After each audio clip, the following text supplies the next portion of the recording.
The Lenovo Z5s comes with a 6.3-inch massive screen, having a full HD plus resolution of 2340 x 1080 pixels. The phone has a circular notch at the top, housing a 16-megapixel front camera. The selfie shooter also works as face recognition feature. The phone has a slim bottom chin, and it offers a screen-to-body ratio of 92.6%. The Lenovo Z5s features a 6000 series aluminum frame, together with a glass back. It has a triple camera setup, combination of a 16-megapixel plus 8-megapixel plus 5-megapixel sensors, equipped with 2x optical zoom, PDAF and 4K video shooting. There's a 3300 mAh battery inside. As a result, it is quite thin and sleek. On the bottom is a Type-C port, speaker grills, and a headphone jack.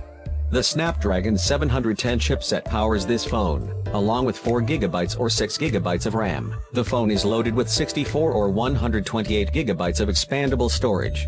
In addition, it has the latest Android 9.0 Pie version that is flavored with MUI 10 OS. The pricing details are as follows. Check more details in description. So here's the main thing: the Lenovo Z5 Pro, Snapdragon 855 edition. The phone has a 6.39-inch AMOLED display, carrying full HD plus resolution. The phone has a slider design, seen on the standard Z5 Pro.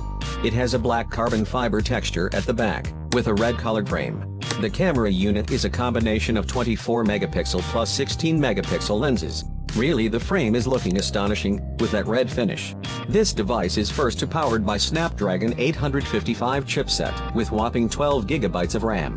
The phone has the same software and Android version like the Z5s, and a 3350 mAh battery. It starts at a very reasonable price tag of $390, so a great applause to Lenovo. These are the benchmark scores of the phone, showed by the company during the launch. So, let me know your opinions about this phone in comments below. Make sure to subscribe our channel for future updates. Thanks for watching. And as always, keep watching and keep smiling.